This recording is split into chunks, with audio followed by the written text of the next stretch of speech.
What if in a single moment everything you love vanished? What if your children were gone, your home ruined, your wealth stolen or burned to the ground, and even your health collapsed? What if the people who were supposed to comfort you instead blamed you? And what if God himself seemed silent? Would you still trust him? There once lived a man named Job in the land of Uz, devoted to God and careful to avoid anything evil. Job was wealthy, honored, and blessed with 7 sons, 3 daughters, and countless servants. He owned herds upon herds, 7,000 sheep, 3,000 camels, 500 oxen, and 500 donkeys. Among all the people of the East, Job was considered the greatest. One day the angels gathered before the Lord, and Satan came along with them. The Lord asked, "Where have you been?" Satan replied, "From roaming the earth, moving back and forth across it." Then God said, "Have you noticed my servant Job? There's no one like him, blameless, upright, God-fearing, and turning away from evil." But Satan challenged him. "Does Job honor you for nothing? You've protected him and blessed everything he has. But remove your protection, take away what he owns, and he will curse you to your face." God answered, "Fine. Everything he has is in your power." A series of messengers arrived, each with worse news than the one before. The oxen were plowing, the donkeys feeding beside them, when the Sabians attacked. They killed the servants and carried everything away. I alone survived to tell you. He had barely finished when a second fire fell from the sky. It burned the sheep and the servants. I'm the only one left. As that one spoke, a third stumbled in. The Chaldeans formed 3 raiding groups. They swept down on your camels, stole them, killed the servants, and I alone escaped. Before he was done, a 4th came in, his voice trembling with grief. Your sons and daughters were feasting at the oldest brother's house when a violent wind struck the 4 corners. The house collapsed, and they all died. I'm the only survivor. In moments, Job's entire world unraveled.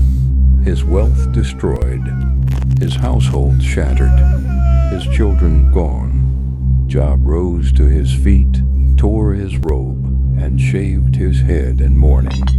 But instead of cursing God, he fell to the ground and worshipped. The Lord gave, and the Lord has taken away. Blessed be the name of the Lord. Through all this, Job did not sin or accuse God of wrongdoing. Sometime later, Satan again appeared before God. The Lord asked, as before, "Where have you come from?" And Satan replied, "From roaming the earth." God said, "Have you seen my servant Job? He still holds on to his integrity, even though you tried to destroy him without cause." But Satan pushed further. God said, "He is in your hands.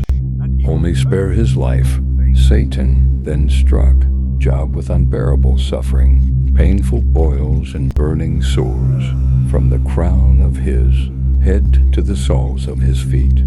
Job's skin cracked and oozed. Every movement pierced him with pain. With his wealth gone, his children gone, and now his health destroyed, he became a shadow of the man he once was. He went to sit among the ashes outside the city, scraping his sores with a broken piece of pottery. His wife, overwhelmed by her own grief, cried out, "Are you still holding on to your integrity? Curse God and die." But Job replied gently, "You speak like someone who has lost reason. Shall we accept only good from God and not also hardship?" Even in this, Job did not sin with his words.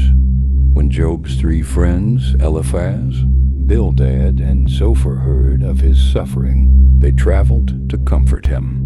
But when they saw him from a distance, they didn't recognize him. They wept aloud, tore their robes, and threw dust into the air over their heads. Then they sat with him on the ground for 7 days and nights. No one said a word, for his sorrow was overwhelming. Then Job finally spoke and cursed the day of his birth. Let the day perish on which I was born. Why did I not die at birth? He wished he had never lived to experience such pain. His friends couldn't stay silent any longer. Eliphaz began, Job, innocent people don't suffer like this. God punishes the wicked. Surely you did something wrong. Job answered, you twist my suffering into guilt. God knows my heart, even if he crushes me. Then Bildad said, your children must have sinned. God is just.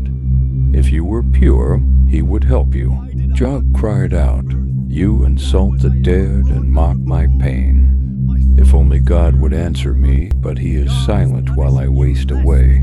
Zophar added, stop deceiving yourself. God sees your sin. Repent before it's too late. So the argument continued, Job defending his innocence, his friends insisting he must be guilty, while God listened from above the storm.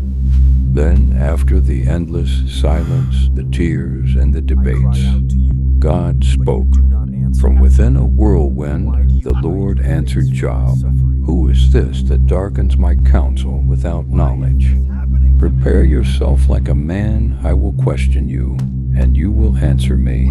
God's voice rolled with thunder and power. Where were you when I laid the earth's foundation? Who marked off its dimensions? Have you commanded the morning? Can you guide the stars? Do you send lightning? Do you give the horse its strength? Can you hunt for the lion? Do you feed the ravens? He revealed his mastery over creation, from the oceans to the storms, from the wild ox to the eagle, from mighty behemoth to fearsome Leviathan. Can you pull in Leviathan with a hook? Who can stand against me? When God finished, Job was speechless. He said, I am unworthy. I spoke once, but I will say no more. Then Job confessed with humility, I know you can do all things. No plan of yours can be stopped. I spoke of things I did not understand. I had heard of you before, but now my eyes have seen you. I repent of my words. God then turned to Job's friends and said, you have not spoken the truth about me, as my servant Job has. He commanded them to offer sacrifices, and Job prayed for them. God accepted Job's prayer. Then the Lord restored Job's fortune, doubling everything he had before, 14,000 sheep, 6,000 camels, 1,000 oxen, 1,000 donkeys. And once again, Job was blessed with 7 sons and 3 daughters. He lived 140 more years and saw 4 generations of his descendants. He died old and full of days. Job's story teaches us something powerful. Just as Satan accused Job before God, he still accuses people today, twisting truth, planting doubt, whispering lies.